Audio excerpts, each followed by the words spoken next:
Level 1, the shadow. You don't start as Asha. Nobody does. You start as Asha Mangeshkar, born September 8, 1933, in Goar, a small village in Maharashtra, India. You're the third daughter in a family where music isn't a choice, it's the air you breathe. Your father, Dinanath Mangeshkar, is a classical singer and theater actor. Your mother, Shivanti, hums while she cooks. Your eldest sister, Lata, has a voice that sounds like crystal bells, pure and perfect. You're 5 years old when you realize you live in her shadow. It's not a small shadow. It's webbed, all-encompassing, the kind that blocks out the sun.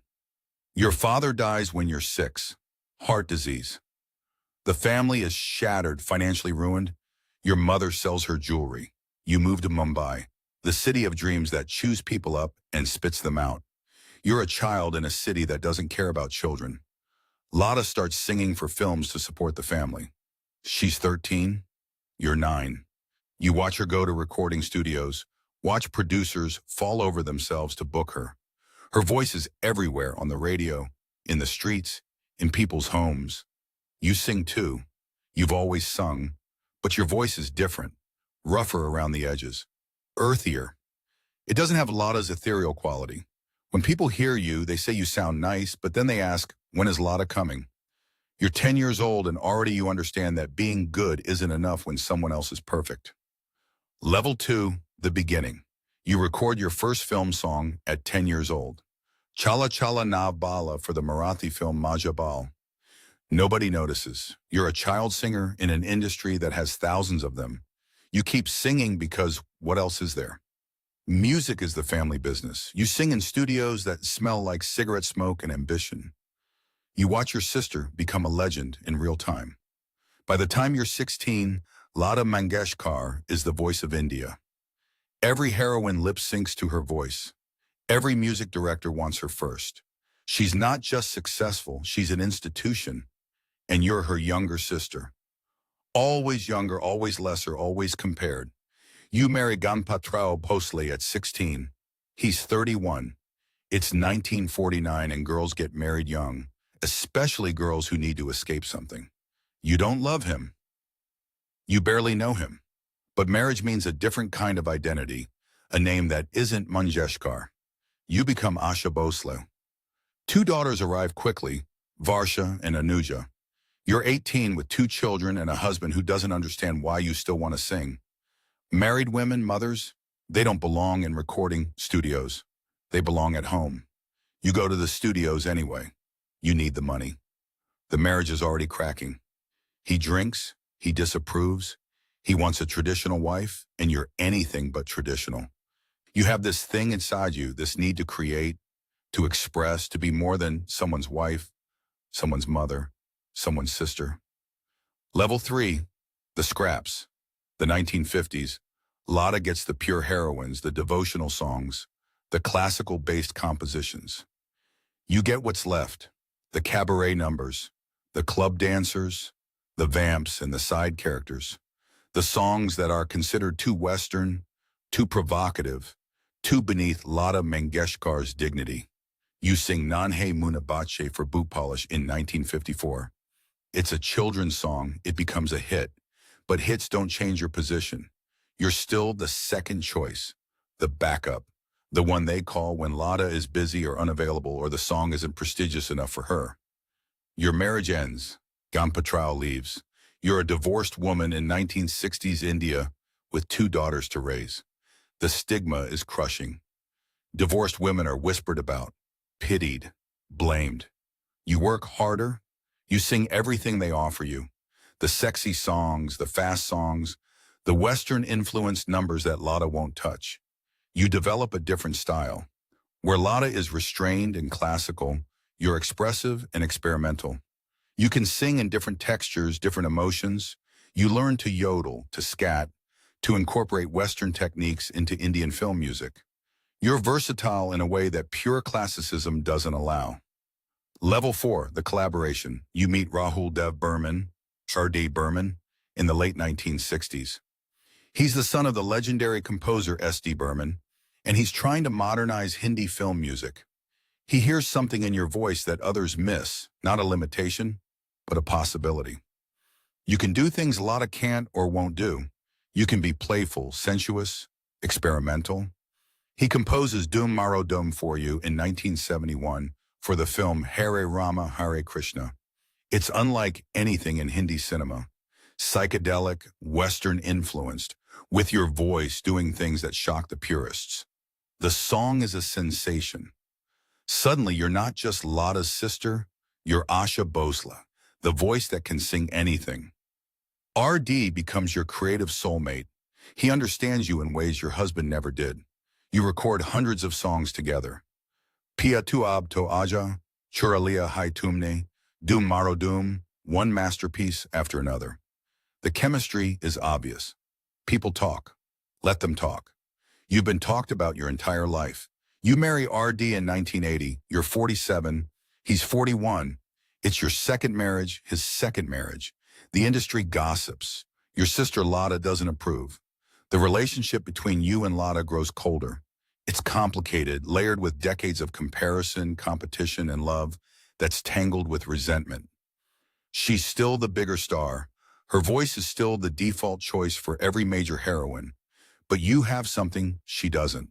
Range, fearlessness, a willingness to experiment that comes from having nothing to lose. Level 5, the expansion. The 1970s and 1980s. You sing in multiple languages.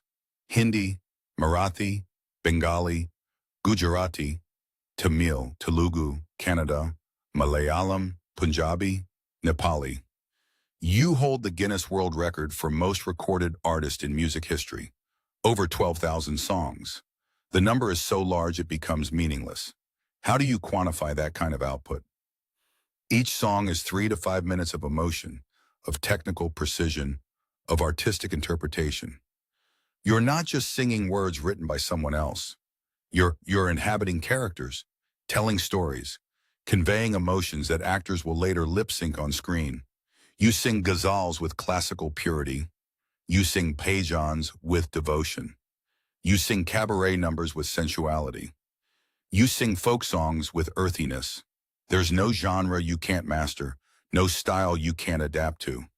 Music directors start composing specifically for your voice, not as a second choice, but as the first and only choice. Ilayaraja in the South, Khayyam for ghazals, RD for everything experimental. You travel the world, concerts in London, New York, Dubai, Toronto. The Indian diaspora comes to hear you sing, to connect with home through your voice.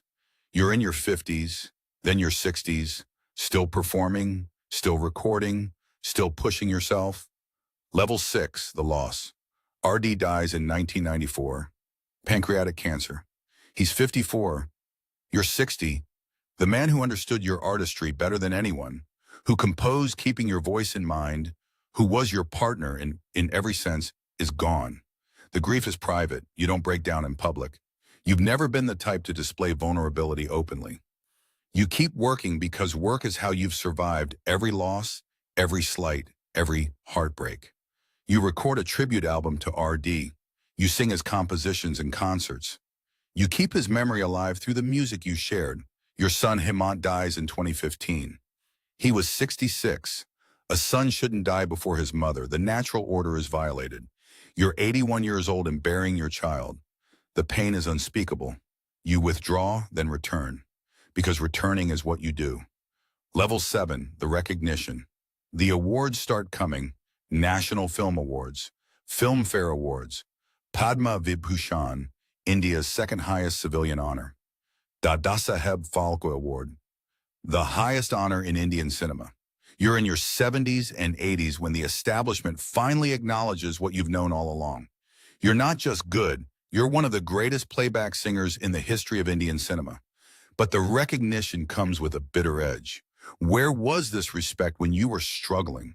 When you were singing the song and nobody else wanted?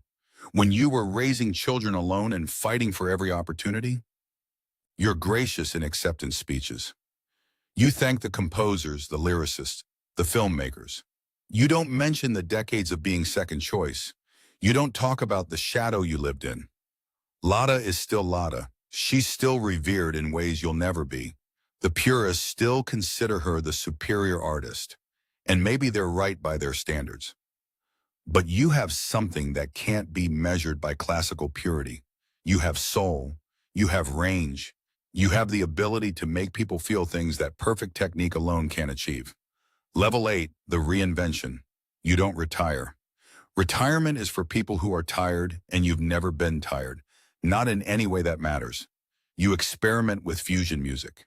You collaborate with younger artists. You sing with Boy George, with Michael Stipe.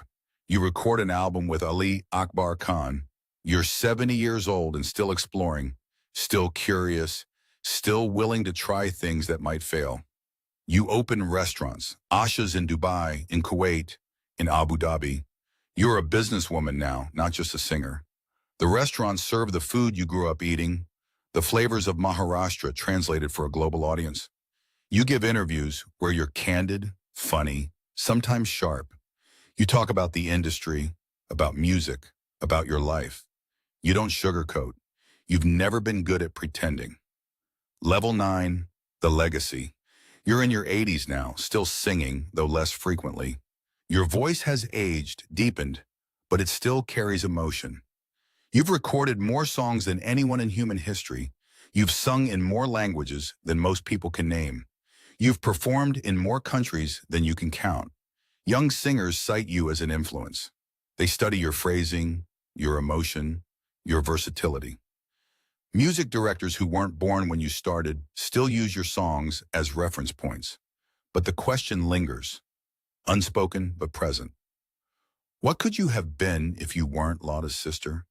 If you'd been born into a different family with a different name, without that shadow? Would you have been recognized sooner? Would you have gotten the pure classical songs? Would you have been the first choice instead of the second? Or did the shadow make you better? Did the struggle force you to develop range that comfort never would have required? Did being second choice make you more versatile, more willing to experiment, more hungry to prove yourself? You'll never know. Neither will anyone else. Level 10, the voice. Right now, somewhere, a young girl is singing. She's 12. She has an older sister who everyone says has the better voice. The purer tone, the more classical training. The girl sings anyway. She sings the songs her sister won't. The fast ones, the difficult ones, the ones that require different textures. She's developing her own style out of necessity, out of the need to be noticed, to be valued, to be more than someone's younger sister. She doesn't know about the decades of comparison ahead, the awards that will come too late, the recognition that will always be qualified, the shadow that will follow her even as she builds her own light. She just knows she can sing. She knows she's different. She knows she has something to offer that's uniquely hers. She's you. She's every version of you before the world learned your name, before 12,000 songs, before the Guinness record, before the Padma Vibhushan, when you were just a girl who loved to sing, who needed to sing, who sang anyway despite everything. The girl will become Asha, and Asha will become the legend who lived in a shadow and created her own sun. She'll sing more songs than anyone in history. She'll experiment when others play it safe. She'll survive divorce, loss, grief, and comparison. She'll build a legacy that stands on its own. Not despite the shadow, but because of it. Because shadows teach you to find light in unexpected places. Because being second choice teaches you to create new choices. Because limitation breeds innovation. The voice continues, it always has, through decades, through genres, through languages and countries and styles. The voice that was too different, too versatile, too experimental. The voice that couldn't be contained or defined or limited. The voice that sang everything and became everything. You're Asha Bhosle, and being Asha Bhosle means singing when no one's listening and when everyone's listening. It means creating your own path when the main road is blocked. It means being compared and being underestimated and being overlooked and singing anyway. The shadow remains. So does the light you made yourself.